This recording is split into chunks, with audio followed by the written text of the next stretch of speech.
Look, the biggest question that everybody wants answered is, what is the real estate market going to do in 2022?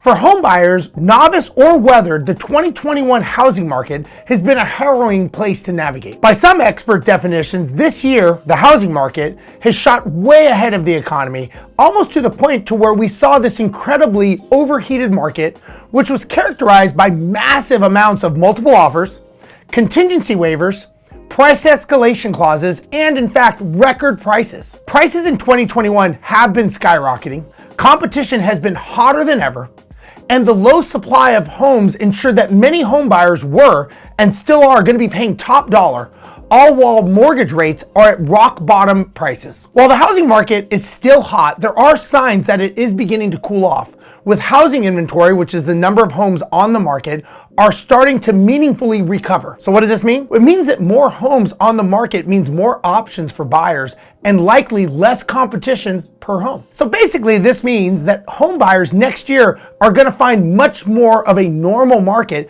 than what we've been experiencing. With some metrics starting to swing in the buyer's favor, what can you expect from the 2022 housing market? And more importantly, what trends they see emerging that would-be homeowners should know? Well, first, you can expect a somewhat more buyer-friendly market in 2022. It's no secret that we've been in a seller's market this year and a couple years prior. According to some experts, they would say to hesitate to ever call a market that we would ever see in this decade a quote-unquote buyer's market. But here's the thing, with inventories on the rise from its lows, buyers are likely going to have more options and they won't be pitted against one another as much as you've seen. Housing experts see the tides turning, with the market becoming more friendlier to buyers and seeing this price explosion shallowing just a bit. Now understand, that doesn't mean it won't still be a strong seller's market, but it will be a slightly more balanced next year that some people are suggesting. And also remember that mortgage rates and financing in general will remain favorable towards buyers. And when you factor in improved inventory,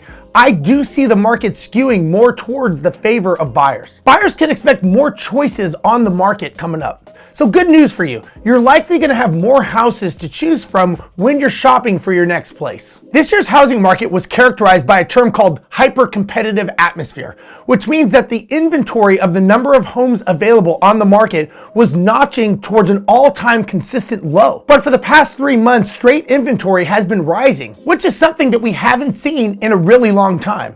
So that shows us that things are going to start balance out just a little bit as we tend to move forward. That all plays into the theme of a more normal market that others foresee for the next year. One where buyers likely aren't fighting tooth and nail for the last house on the block. Look, it's probably going to be a little less stressful for buyers as there are going to be more options next year.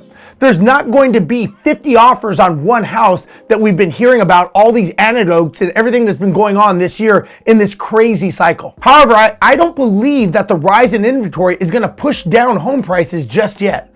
Those are still expected to keep rising. Now, don't expect prices to drop because unfortunately, if you are a home buyer, you're likely still going to be paying top dollar for a home next year. For home prices, they still have really strong growth and really high numbers, and things are still going up, but they're just starting to slow just a bit in that progression as it goes upwards. Recent predictions forecast a 3.2% increase in home prices year over year by June. Others are saying that it's going to rise up to 12% year over year. So it's really going to be a variance of those two depending on where you are and where you're investing. The key experts are saying in unison is that prices will be rising, but at a slower pace than we saw this year, which is welcome news when you think about the year over year 18.6 pop in prices this year alone. Home appreciation is likely at the peak and it's going to start to taper off and come back down towards normal levels, I think. Indeed, look, we've recently seen several weeks where high single-digit price growth in the 8 and 9% range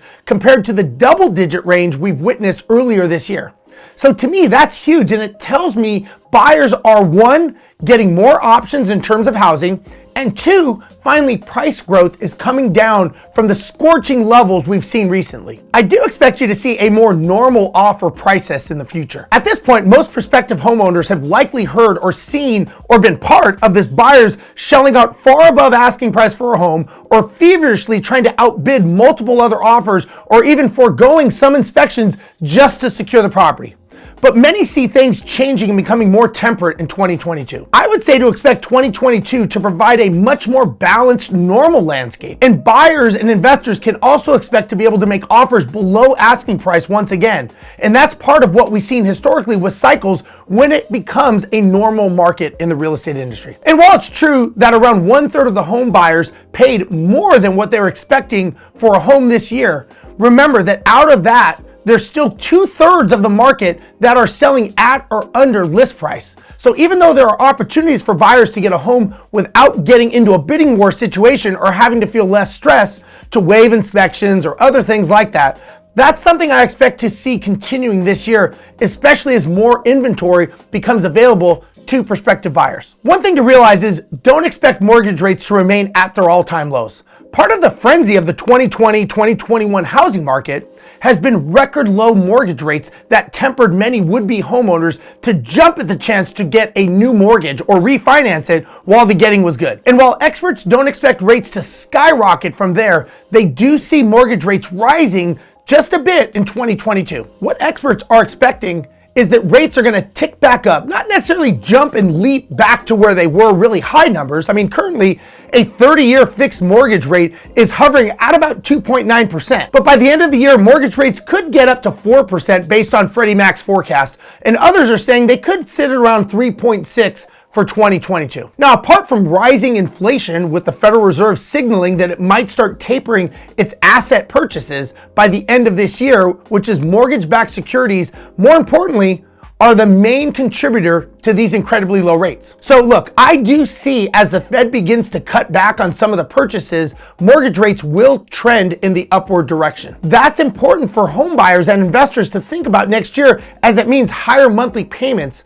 which could affect your cash flow if you're an investor. I do, however, expect the suburbs to remain hot. Now, during the pandemic, many homeowners took the indefinite work from home environment as an opportunity so that they could migrate to the suburbs and get away from the high-priced city centers. Many people are still working from home, and according to housing experts, suburban real estate is likely going to stay a very hot commodity in the next year. Now, a big part of this reason is demographics. Namely, the wave of millennials who have been and will continue aging into their home buying years is causing a lot of this to happen. The millennial generation is now moving into its 30s and in really large numbers. I mean, 4.8 million this year alone, and another 4.8 next 2 years. So far, what we're finding as millennials mature, as they have families and they have children, is that they're absolutely looking for higher quality of life and good schools, and the suburbs is where most of that attraction lies. 2022 will see the continuation of suburbs attracting large numbers of buyers. And no matter where they buy, that flood of millennial buyers in that market should keep the demand very, very strong for prices. Recently, some of the hottest suburban zip codes, according to the latest report, include places like Colorado Springs, Peabody, Massachusetts, Brentwood, North Carolina, and Franklin, Tennessee, just to name a few. However, don't expect buying a house to become that much more affordable. Though the pace of price appreciation should slow for more than next year, experts are not necessarily predicting that it'll become more affordable to get a house in 2022. When I look at people's incomes, especially within the perspective of the last 10 to 20 years, they have not kept up with the rate of housing price growth. Without a significant pickup in wage growth, I do see affordability still being a huge challenge for people that are living in their properties, whether they own them or they rent them. It's going to be a lot harder to save for a down payment for first-time home buyers as prices rise rapidly. And if mortgage rates do increase, that's also going to put a stress on monthly payments. My suggestion is to assess your financial situation, talk with a trusted local real estate agent to understand your local market, and of course, you've got to get pre-approved for a mortgage. However, more houses in the approachable price ranges are likely going to continue hitting the market, which may offer some relief to buyers who are unable to afford much of the inventory in 2021. The monthly inventory figures show that smaller homes are being listed in larger numbers, which speaks more to the affordability of inventory coming onto the market. Now, That should give buyers more options at different price points, which is great for first-time buyers who may not be able to necessarily afford a mid-tier or luxury home, which is a lot of what people have been seeing over the past year and a half. Now, the big takeaway for home buyers eyeing the market next year is that the tides are turning in your favor. So don't necessarily expect a walk in the park, but know that deals are coming. Now, if you're an investor and you're looking to buy or sell a property, leave me a comment here and tell me what your experience has been in the market in your area and if you're seeing the same kind of trends. And make sure that you like, comment, and subscribe to my channel. Check out the links below. I'm Steve Rozenberg. Thank you for watching.